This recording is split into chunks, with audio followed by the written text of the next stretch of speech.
Happy Buckeye Game Week Friday. Dan, we're back. The best damn pod in the land. It is for real a game week. So, Dan, playing Sparty. I've got some bad memories of Sparty. How do you feel going into that night game?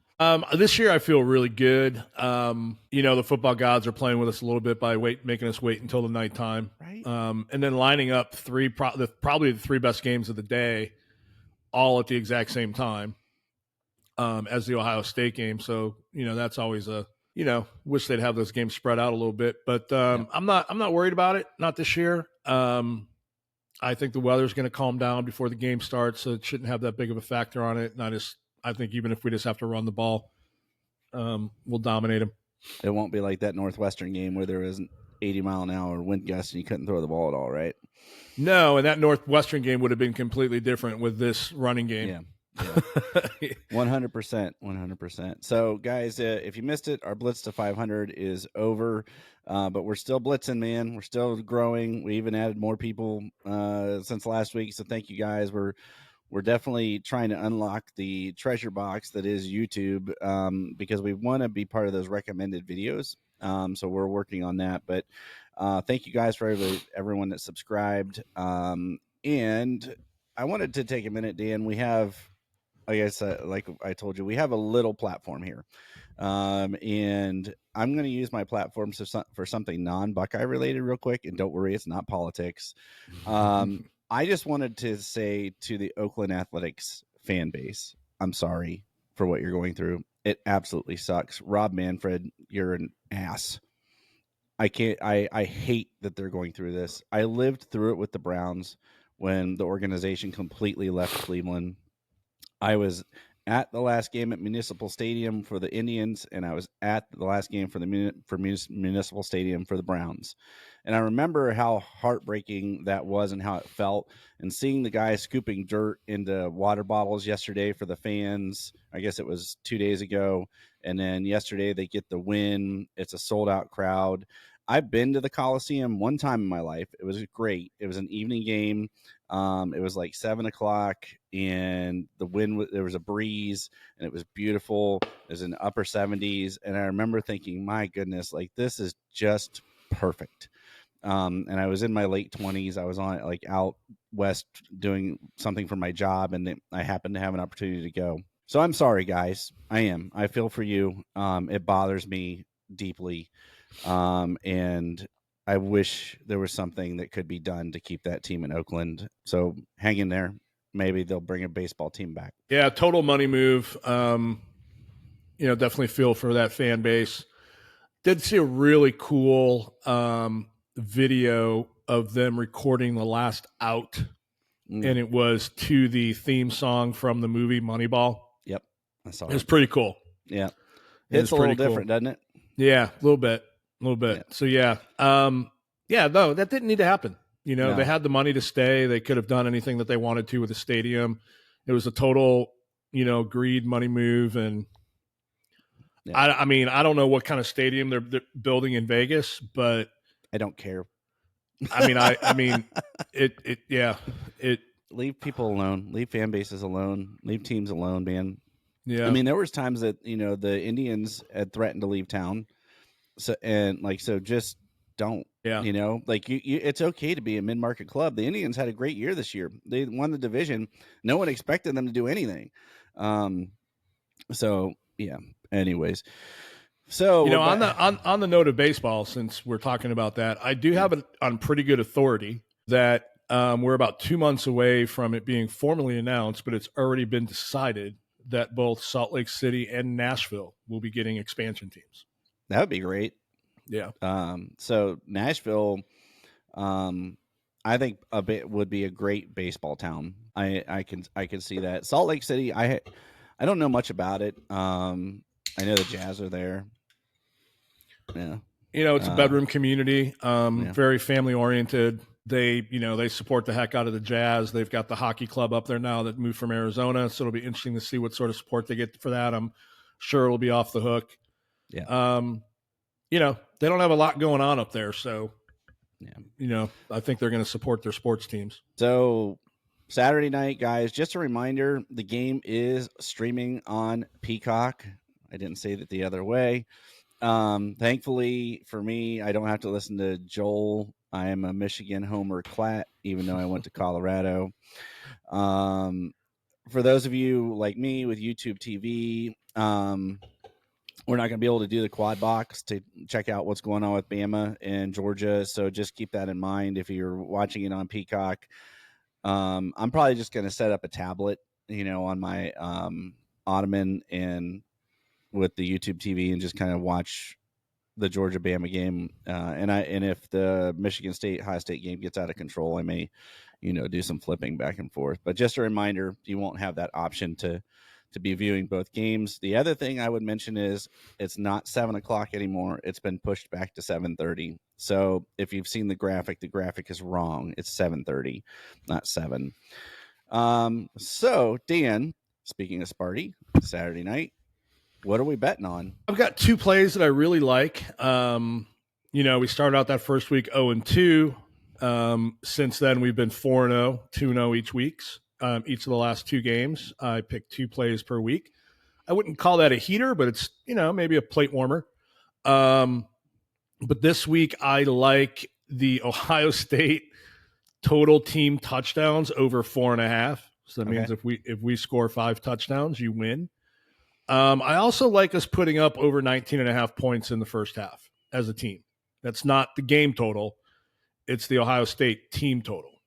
Over 19.5 in the first half. I find it hard to believe we won't put up 3 touchdowns in the first half. I wouldn't be surprised if one of those is a defensive touchdown. Aiden Childs really has a tendency to turn the ball over. Yeah, he does. I think he's got three picks in each of the last 2 games, if I'm not mistaken. He's got 7 total, I believe. Yeah. 3 touchdowns, 7 picks. Okay. So for this one game and one game only, we're enemies, not frenemies with Sparty. I know when I talked about when I went up to that state up north over the summer, the story. I left our camp and I refused to buy gas in the state of Michigan in honor of Woody Hayes. I made it to Indiana with 4 miles left in my tank, but I was not going to give any tax money to the state of Michigan. So that's how much I despise Michigan. But for this one game, we're gonna put our beat Sparty hat on. So Dan, one of the things that is kind of interesting that happened this week is these opt-outs for red shirts because of NIL stuff. And so we'll break down the Sparty matchup in a little bit, but I wanted to get your take because you always have, really good perspective on some of this. So Matt Sluka, UNLV quarterback, 3-0, just pulls the carpet out, decides, hey, they didn't meet their promises. I'm going to redshirt. I'm going to sit out. I'm going to hang my teammates out to dry. Same with their running back, Michael Allen, and then followed on by Bear Alexander from USC. And now there's a senior linebacker from Washington that just announced that he's sitting out the rest of the season and going to enter the transfer portal using his redshirt year. What do you make of this? Is this just, have we gone off the rails here with NIL? There are no rails. And that's the problem, right? There are 0 guardrails. Right. So I think we need to get used to this. Regarding the Sluka thing, it's really interesting. That thing's gotten a little soap opera-ish. He claims he was offered verbally $100,000 by an assistant coach. Apparently he got $3,000. He went in, talked to the head coach, and the head coach was like, nobody, we don't have anything signed for that. You're getting $3,000 a month for the 5-month season, and that's it. Like that's all we have. So he sat, now the school is trying to save face and saying that, they came in and he got an agent after a decent start to the season and came in and asked for more money than he originally was agreed upon. Who knows? When the starting running back then follows suit, you kind of have to start to think that it's, the fault of the program. But I don't know. It's a mess, man. It's an absolute mess. And, there's also a rumor that somebody offered him a whole boatload of money to redshirt and come play for them next year. I don't know if I believe that. He came from Holy Cross. He's had a nice start to the season, but nothing outrageous. 48.7% completion percentage. Yeah, I mean, I don't buy that part of the story. The Bear Alexander thing, I mean, that's a kid that went to 4 high schools in 4 years, committed, decommitted from Georgia, I want to say at least twice. Yeah. Entered the portal last year, and then pulled his name out, stayed, got some money. Got blown off the ball by Michigan. I was just going to say got blown off the ball multiple times. I mean, who's going to take that kid, Then again, there's ego with coaches out there. They might think they can fix the kid. He certainly has, a lot of natural raw talent that he's going to end up in Colorado. That you can't coach. He'll end up in Colorado. Maybe. Call him a shot. Chad's I don't know if that coaching staff's going to be that next year, so who knows? Chad's but it's just a crappy part of college football right now, and I didn't hear about the Washington guy. That was news to me. I caught it on my way walking down to the studio. So so who was it? Oh, I'm wondering if it's a kid that went there from Arizona. He's a starter. He's a senior. Let's see if I can find it. So on the topic of just quarterbacks, Aaron Noland drops his black stripe and 3-4 weeks into the season. So he came in January. He's another January enrollee. So he and Sayin are in there together. And I liked the picture of all the quarterbacks standing together. I thought that was neat. But Will Howard, man, gosh, he's a big dude. I wanted to grab the picture, but I didn't. So I'm just going to bring up that they had Lincoln Keenholz in a red jersey, Dan. And I made a joke on our Twitter feed or on our Pod Bros tweet or text message. I can't find it. That it was because they were going to redshirt Lincoln. Nobody laughed, but do you think it's because he was running Scout Team O and pretending to be Aiden Childs? I wanted to ask you if you thought that was what was going on. Maybe if they had him live, okay, then yeah. But even if he's running Scout Team, I would think the Scout Team quarterback's is wearing a black jersey still, but maybe not. I mean, if they wanted him to be live because of the run threat that Aiden Childs brings to the table, then yeah, that's probably what was going on. No one asked that I could find, and that's why I wondered if anybody brought it up in any of the groups. I think I've seen somebody mention that he's probably running the Scout Team Aiden Childs role. Yeah. I think it's interesting that Air lost his stripe. I mean, I love the kid. I love his dad. Love his whole demeanor. I'm not going to provide details, but I did hear a rumor this past week about him that makes me wonder if it had anything to do with the timing of him losing his black stripe. Mm. But good for him. He's part of the room now. So the linebacker is Brian Parham. He's a senior, 210 career tackles, transferred this year in from San Jose State. Okay, so yeah, I don't know, man. Yeah, strange world we live in. So Dan, you, Chuck, and I did a show, and we all called our shots. About who we thought what the starting offensive line would look like. And we all had a little different person at right guard. I think you and Jack maybe had Tegra and/or Hinsman, correct? Yep. And one of us said Austin Saraveld would be in that mix. And so news breaks yesterday, Tegra and Austin are going to rotate at that right guard spot. I like it because now we really have 6 offensive linemen. Austin played well, he played his way into. He really should, if there was a spot he should be starting. He played so well in place of Donovan Jackson. So, what do you make of the 50-50 split? Are we just getting kids? Are we getting them reps, or are we trying to figure out who our best 5 is when they're playing together? Are we getting ready for a Buffalo package? Bison package? Yeah, Bison. Sorry, Buffalo, Bison, the same thing. Yeah, I think we gave you a little bit of crap for that pick too, didn't I speak up and say something along the line of he's only been repping at tackle? But yeah, and I don't know. I mean, I saw Ryan's comments. I didn't hear him say it's going to be a 50-50 split. He just said that they're both going to play and that, they both earned it. I wouldn't be surprised if you start to see one guy get the majority of the reps, especially maybe not necessarily this week, but maybe against Iowa and certainly against Oregon. Maybe that's what they're working towards, to figure out who that guy needs to be to get the majority of those reps. Yeah, go ahead. Sorry. I just think that, there's a newfound commitment to developing some depth, it needs to happen. I tell you, there's a couple names that are just like non-existent so far. And, you haven't heard much about Luke, and you haven't heard much about Carson. No, you haven't. And when Hinsman was in the game, he made some mistakes. So, and I think it was the Akron game. Well, yeah, the whole offensive line was less than desirable in that game, but I think we've seen now at this point that it was just first game stuff. Yeah. Yeah, I like it. I like that.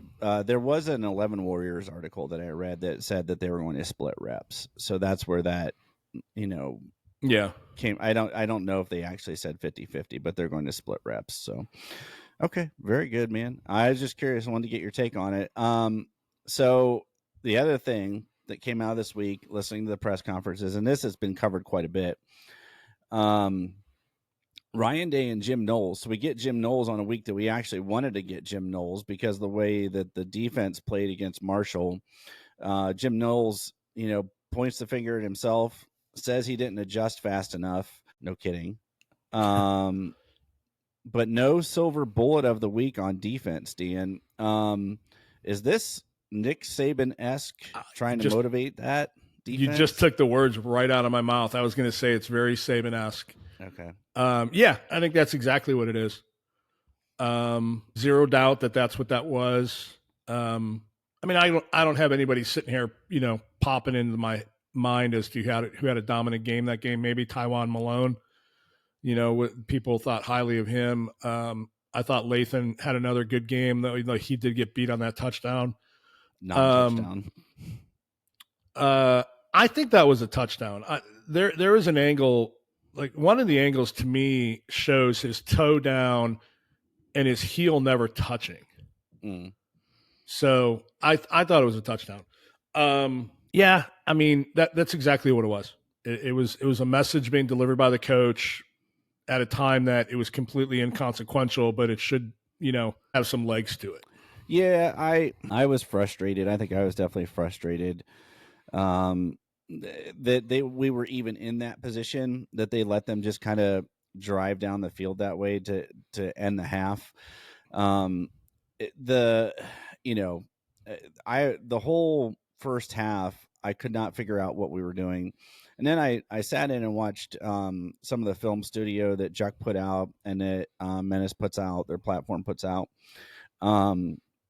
And watching what they were trying to do. And a lot of the fault in the running game and the gap running game is on JT Tuimoloau. Because he was getting upfield, and then they were able to run the quarterback through the B gap, and he's outside on a C gap. And I don't know why he was getting so far upfield on running plays, especially RPO plays, unless he just thought they were going to pass. So that I watched it and rewatched it, and I'm not nitpicking. I'm kind of picking nits, but he was upfield a lot more than he should have been on some of those run pass option plays, and it just left a lot of room for Sonny Styles to have to cover. And then whether it was Cody or Arvell, they were playing gap sound, so they were playing.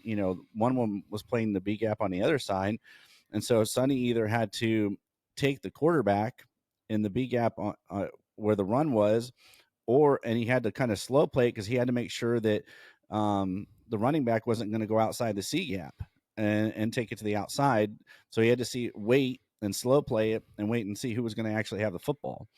So, and none of that happens if JT stays home, plays the B gap, and doesn't push up field. Then it's all a moot point. So yeah, there was a lot to that, man. I think it was a group effort. I mean, there is a play where the quarterback, it was early in the game where he took off running and it was to their left, our right, which is opposite of JTT.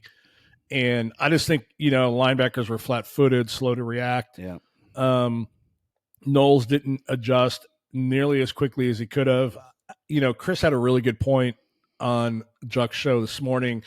He thinks there might be a little bit of gamesmanship going on with Knowles regarding later games, games down the road, making it look like, that can be exploited when he already knows what the answer is to it. So I don't know. It was a very lackadaisical effort from our defense, especially the first quarter, first half.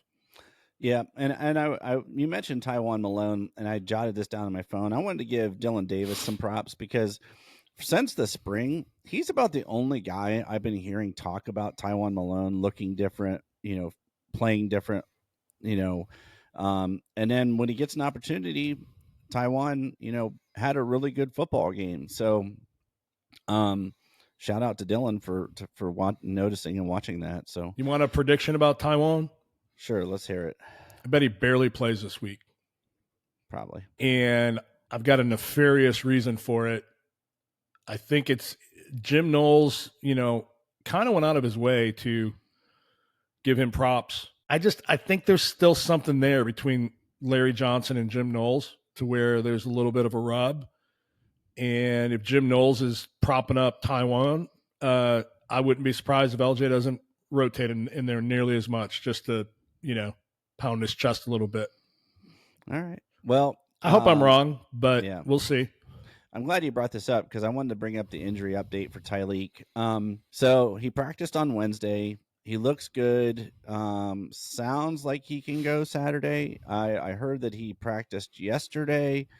I'm going to say something that people probably will not like. I don't think he should play Saturday. If he does, he should play very limited reps.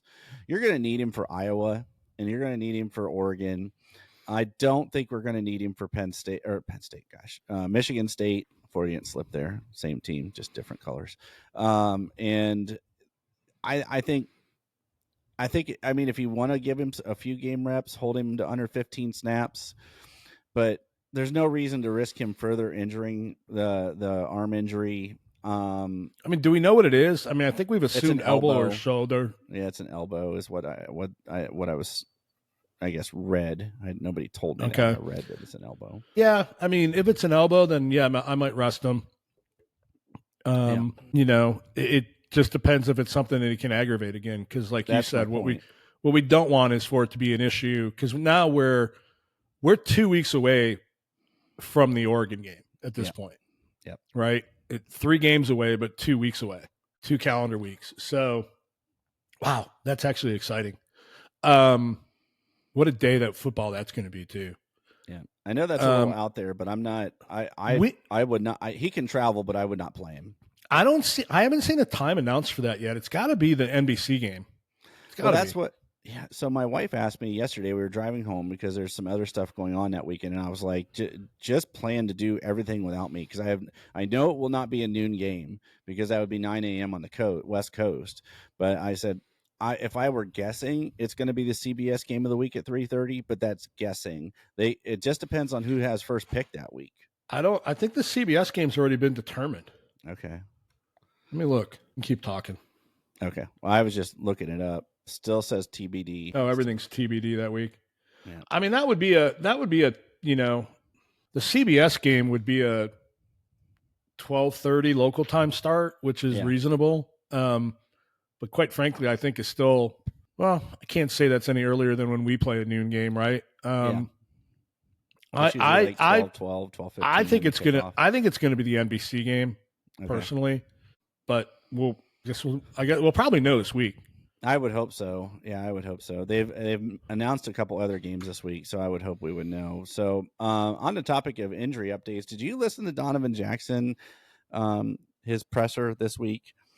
He talked. I love to listen to Donnie talk, but he basically said he was so frustrated and he wanted to play week 1 and he wanted to play week 2, and then he ended it by saying, "I was a very frustrated player with a staff that knew what was best for me." So we didn't, we talked all along. We don't need this to be another JSN thing where he comes back too quickly and then injures it, and that's it. We're done. It's over. And I feel the same way about Tyliq. If we don't need him, don't play him. So Dan, we mentioned 7:30 Saturday night. Peacock, and I don't mind night games at all. My son will stay up till halftime, and then I'll put him to bed. And I like a noon game or a night game. I hate the middle of the afternoon games, but damn, we're a 24-point favorite according to FanDuel. And Jonathan Smith comes in. Their roster has been decimated by the portal. I feel like I read something like 52 players left. They bring in Aiden Childs, and they have a wide receiver, Nick Marsh, true freshman, that's been making plays. What do you make of this game? What are you expecting from Michigan State? I mean, I don't think we're going to have any problem. I think the final score will be comfortable. I do think there will be some moments in there that if we don't know how to contain Aiden Childs, he could run for 50, 75 yards. He's quick and cause some problems with his legs. I want to say he went for, over 70 against Boston College. Against Boston College, I think he had 0 touchdowns and 3 interceptions. The week before that, he had 3 touchdowns and 3 interceptions. I mean, I wouldn't be surprised if there's if he fumbles the ball while he's scrambling at some point, throws a couple picks. It'll be interesting. I mean, I'm sure they've had Lincoln running around with his head cut off this week to simulate that. So they've got some talent. I think they've got their starting receivers coming back. Their offensive line is brutal. I think I heard Landis say this morning they're down to like their third option at the right guard position. So, I think the strength of their team is probably their defensive line. So it'll be probably the best test so far. Jonathan Smith's a good coach. He's got these guys playing decent ball. I mean, they beat Maryland. Maryland's usually, stronger at the beginning of the season than the end of the season. They beat them on the road. They played Boston College tight, BC's under Bob, he's got those fellas playing like the way they played against Mizzou, BC's not, they're going to be a decent football team. They're fundamentally sound, right? Yeah. So, they played them tight, held them to 23 points. I don't see them having the firepower to keep up with us. The only thing that could throw this game off is the weather, but it looks like the rain's going to clear before the game, and the winds, are like 9 miles an hour with gusts up to 18, nothing crazy. Yeah. I think that, I think we'll come out and put up 28, 31 points in the first half. Yeah. But there's going to be some Marshall-like moments in there, in my opinion, just because of Aiden's ability to move around and run. I was going to ask you, so this is something that I wondered if they would do this week. Do you think that they will use the will or run 3 linebackers more to run a shadow or a mirror for Childs? Like, basically, their job is to track him. I think they will drop a safety down before they bring in a third linebacker. Okay, I just thought just because they get Arville on the field. Yeah, but I hear that, but I do think Michigan State's going to throw the ball around a little bit. So I think they're probably going to want to keep 5 DBs in there, all right. Or keep Hancock on the field rather. Now, if you think that and I just don't see them taking. I mean, they're not taking Caleb off the field, right? No. So if they bring in a third linebacker and go to a single high safety, that means Latham comes off the field. I just don't. I don't know, man. I think they're going to be stingy about their game plan, and it'll be interesting to see what happens with it. Well, they did go to cover 1 and pulled Latham off the field, and Caleb was roaming as a single high safety against Marshall. Yeah, they did. They did it. I don't love it, but they did it. All right. So that did they bring in the third linebacker for that? No, they didn't. No, I think they had Jordan Hancock down in the box. Yeah, but if they took Latham on the field, who came on the field? Oh, that's a good question. Maybe they didn't pull Latham off the field. I don't think Latham. Maybe came they off moved the field him down week. into the box as a cover. I'd have to go relook at it. I should. Yeah, I have to go relook at it. But I know that at one point Caleb was the only deep safety. So yeah. So the one of the things that came out this week was a graphic from Dig Sports for the NFL Front 7 production by college, and the production score for Ohio State ranked number one at 6.82.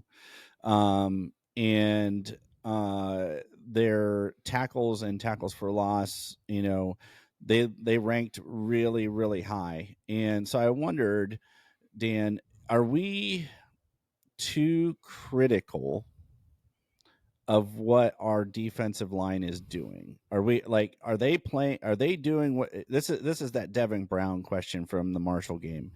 He graded out really well because he did what he was supposed to do and didn't throw the ball into harm's way, made the right reads, checked it down the right way. Are we being too hypercritical of the defensive line and what they're doing? And maybe they're just doing what they're being asked to do. Yeah, so you saw Ryan get a little defensive this week about that, and he seemed to deliver a message to the fan base as well as Jack and JT that, like, listen, when these teams scheme to not allow us to sack them, then you have to understand you're not going to get sacks. Right. And the priority becomes to stop the run game. And the way you do that is by playing responsibility football, assignment football.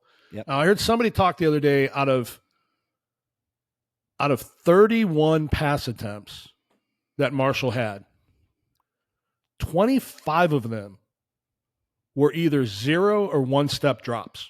Correct. Yeah. 25. There was only 3 drops where he held the ball for more than 2.5 seconds. And I want to say of those 6 where it was more than a 1-step drop, 3 of them came on like that first drive when we were just kind of out of sorts. Okay. So you're not going to get sacks in a game like that. No, that's you can't you're just not. I mean, it's basically like you're playing against a wishbone offense that doesn't throw the ball. I mean, right. It's really the equivalent of that. They're using the quick pass game as an extension of their run game. Yeah. So you're not going to get sacks when you play a wishbone team. Yep. And on the topic of sacks, flipping it over on the offensive line. So MSU, Michigan State, likes to be aggressive. Their defensive line plays aggressive. They do like to blitz.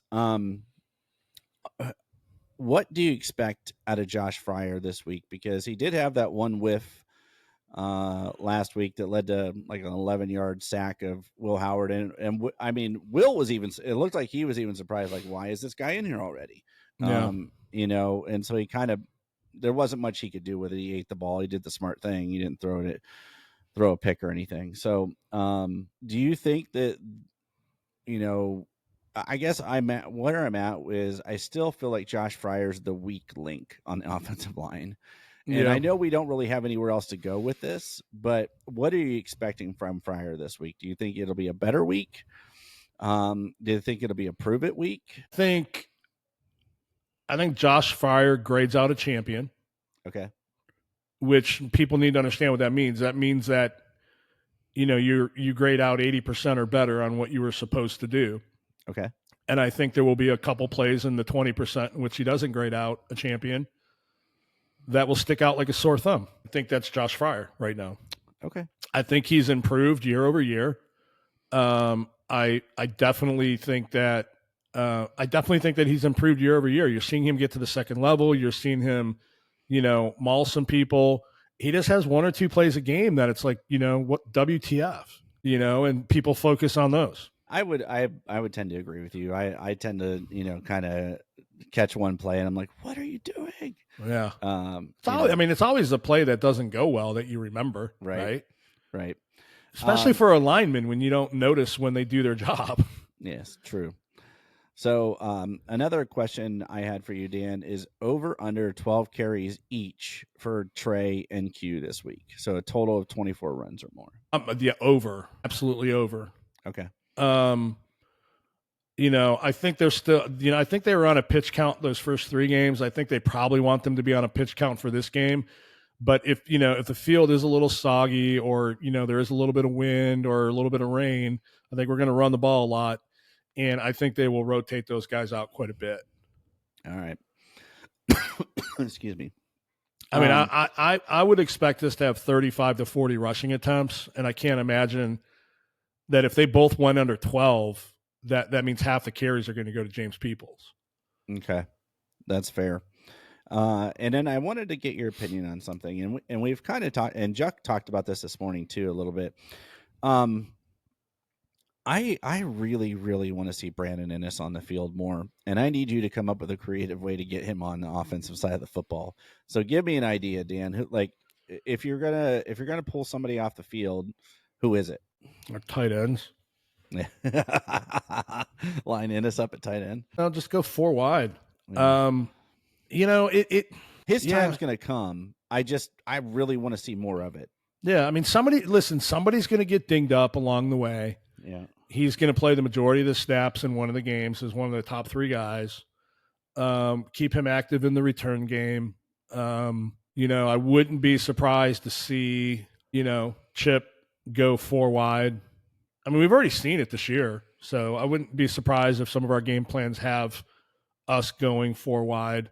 Now, whether or not, we do that empty, and have a receiver out there along with a tight end, or if we, have a tight end and move the receiver out there, if maybe we're going fast and we don't want to do any personnel changes, that would still keep somebody like Innis off the field. But, we're going we're only going no huddle like 39% of the time this year. So, I mean, it's as opposed to 80% last year.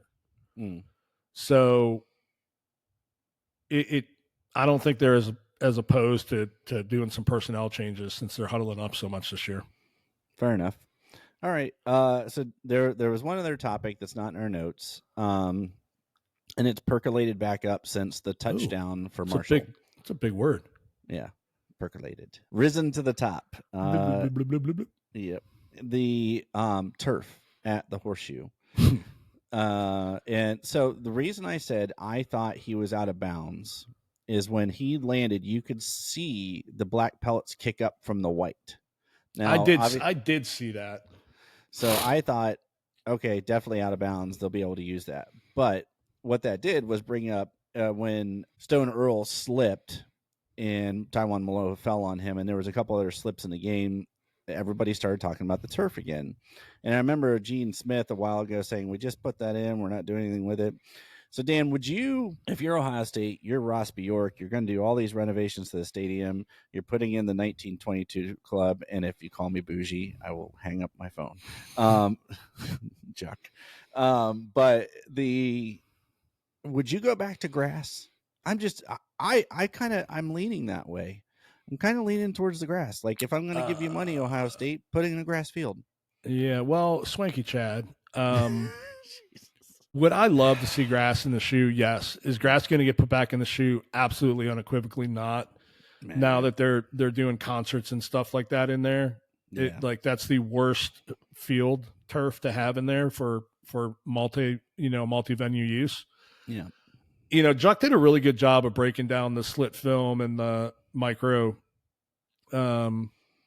style of turf, and it's the first time I've seen a picture of the slit film technology, and it's the most idiotic thing I've ever seen in my life. Like, who in the world didn't think that the honeycomb weave wouldn't catch people's cleats? I mean, it's literally almost like they used a mold of the cleat to create the damn thing.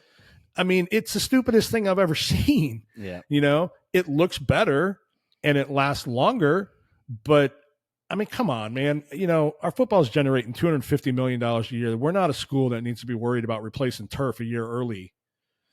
No. And I don't understand ceiling tiles in the broadcast booth. So Jesus, don't get me started. They talk about the fact that, with the old turf, when you paint it, like the end zones were starting to look pink and everything else like that. I don't understand why you got to paint it. Like, make custom turf, like do red turf, do white turf, do gray turf, like wherever it needs to go. Huh? Boise State does. They have a blue turf. Yeah, that's not painted, right? It's made blue.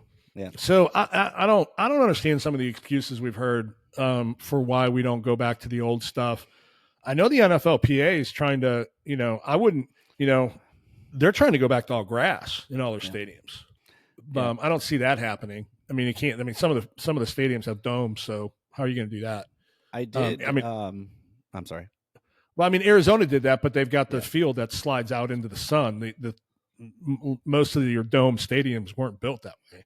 You beat me to it. I was actually going to ask you, as my question was going to be about Arizona. Yeah, their field is basically on a tray. Yeah. And it rolls out along the back and out of one of the end zones into the parking lot so that it can get, sun and grow. Pretty cool. So also allows them to roll it out there and have it not used for concerts and stuff like that, right? Yeah. So I don't know. I mean, would I love to see grass back in there again? Absolutely. Do I think that'll ever happen? No.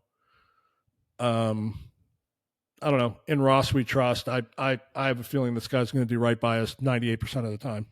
I agree with you. I had, I think it was 2 years ago, maybe 3 years ago, after they put the turf in and it like people kept slipping and falling and getting hurt. I actually emailed the athletic department because I'm, whether you guys know it or not, I'm a donor booster. So we'll leave it at that. And I just wanted to know, what the heck, basically, like, why did we put this in? Who made this decision? And I basically got like this generic email back, we're sorry to hear about your displeasure, blah, blah, blah, blah, blah. We hope you continue to support the university, blah, blah, blah, blah, blah. I tried to find it. I was going to put it up, but I couldn't find it. So I probably wait a minute. I just got distracted because there was breaking news about Tyliq. Are you telling me you sent an email to the athletic department to complain about the field? Mm-hmm. Dude, I'm sorry. That deserves bougie. Yeah. Well, I can't remember. Something prompted it. Somebody fell. Somebody got hurt. It might have been the JSN injury. I really don't remember, but something prompted me to be like, why did we? I just wanted to know what the selection process was and why we chose it. Besides, it looks pretty. Yeah, looks pretty. Yeah. To what I just alluded to, Tyliq has been ruled available for the game. On doesn't say he's playing. Yeah, but it says he's available. He's not on the unavailable report. That's about what I expected. That he would travel. He'd be available. Maybe play 15 snaps or less. We'll see. But yeah, no, I definitely did email the athletic department. So, anyways, they're going to lose your application for the bougie 1922 club. They better not. They are. They got you on a hit list, man. You sent that email and they're like, I can't wait until the next cool thing we come up with, and this guy wants to be a part of it. We're going to go ahead and lose his name. Hey, man, I don't. Hey, listen, the Huntington Club's fine. It's fine. But I don't even think they're going to allow you to have Huntington Club seats anymore. With the Connor Stallions thing, they can flag your account. They probably and they're waiting for you to get into the club seats, and they're going to put you up in C deck. I'll go up and go to scan to get on the elevator, and they'll be like, "Nope, you're not allowed. You're in Gen Pop." And I'll be like, "Okay." They're going to give you a bogus QR code, and you're going to end up in C deck with the sun shining in your face. I'll just go stand on the sidelines. All right, guys. Well, it's Beat Sparty week. That's going to do it for us today. Dan, any last words? Anything else you're looking for? No, I'm excited to see that. It's the first road test. You've got guys that are going on the road for the first time. You know, all of our freshmen that are playing. Some guys that didn't travel last year as freshmen. It'll be interesting to see which quarterback gets left home. I'm thinking Air probably won't travel. There's no way that they usually only take 3 quarterbacks, but can you imagine if they don't take Lincoln after you run scout team all week? Yeah. So that'll be interesting to see who travels and who doesn't travel. If you believe some people, that's the reason we lost Quinn Ewers, is because Ryan left him at home for, I think, like an Indiana game and took some obscure 4th quarterback instead of him, and it rubbed them the wrong way. So we'll see. But I'm excited to see, the guys get on the road for the first time. Michigan State usually shows out from a fan perspective. I know we'll probably have a lot of fans there as well, but it's a night game. They are 3-1, so they should have some fan support with a new coach, an exciting young quarterback. Hopefully the weather cooperates and doesn't make it unenjoyable to watch. East Lansing's not a bad drive either. I've been up there. It's it's been a while. It's been probably 15 years, but it wasn't a bad drive and the stadium's okay. Yeah.